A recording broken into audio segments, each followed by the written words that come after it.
নির্বাচনকে সামনে রেখে যশোর ৩, ৪ ও ৬ আসনে জমে উঠেছে নির্বাচনী প্রচারণা। সম্প্রতি জামায়াতের নেতাকর্মীদের উপর হামলা ও হত্যার ঘটনায় সুষ্ঠু নির্বাচন নিয়ে শঙ্কা প্রকাশ করেছেন দলের প্রার্থীরা। এদিকে প্রচারণা চালাচ্ছেন জাতীয় পার্টি। অন্যদিকে ভোটারদের ফ্যামিলি কার্ড, কৃষক কার্ডের সুবিধা বোঝানো সহ এলাকার উন্নয়নে কাজ করার প্রতিশ্রুতি দিচ্ছেন বিএনপির প্রার্থীরা। যশোর প্রতিনিধি তামান্না ফারজানার পাঠানো রিপোর্ট জানাচ্ছেন আশিকুর রহমান। যশোর ৩, ৪ ও ৬ আসনে নির্বাচনী প্রচারণা এখন তুঙ্গে। বিএনপি, জামায়াত, জাতীয় পার্টি সহ বিভিন্ন দলের প্রার্থীরা ভোটারদের আকৃষ্ট করতে সভা সমাবেশ ও উঠোন বৈঠক করছেন। যশোর ৩ আসনে বিএনপির প্রার্থী সাবেক মন্ত্রী প্রয়াত তরিকুল ইসলামের ছেলে অনিন্দ ইসলাম অমিত, আর জামায়াতের আব্দুল কাদের। এ আসনে ইসলামী আন্দোলন বাংলাদেশ, জাতীয় পার্টি, জাতীয় গণতান্ত্রিক পার্টি, কমিউনিস্ট পার্টির প্রার্থীরাও লড়ছেন।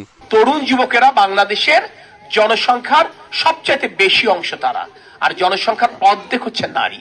তাই তাদের মতামতকে আমরা গুরুত্ব দিয়ে আগামীর পথ চলতে চাই। ভূমিকম্প সহনীয় মোস্ট ডিউরেবল দেশের প্রথম Thermex rod Salam steel. Salam steel বোঝে durability. Salam steel, most durable steel. Jessore ৪ আসনে বিএনপির প্রার্থী মতিয়ার রহমান ফারাজি, জামায়াতে ইসলামীর অধ্যাপক গোলাম রসুল, এছাড়াও জাতীয় পার্টির স্বতন্ত্র, ইসলামী আন্দোলন বাংলাদেশ, খেলাফত মজলিস, বাংলাদেশ মাইনরিটি জনতা পার্টির প্রার্থীরাও রয়েছেন মাঠে।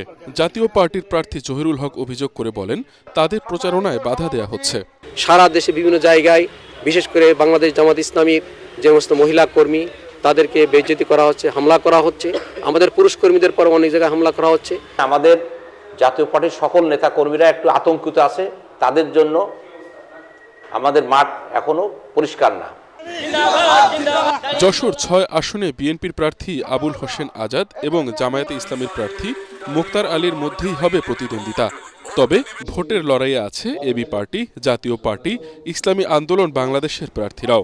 আমি জয়ী হলে এই এলাকার অনেক দুরবস্থা আছে, অনন্ত কেশবপুরের উন্নয়নের জন্য আমি সার্বিক কাজ করব। ভোটাররা বলছেন, এলাকার উন্নয়নে যারা কাজ করবেন তেমন প্রার্থীকেই বেছে নেবেন তারা।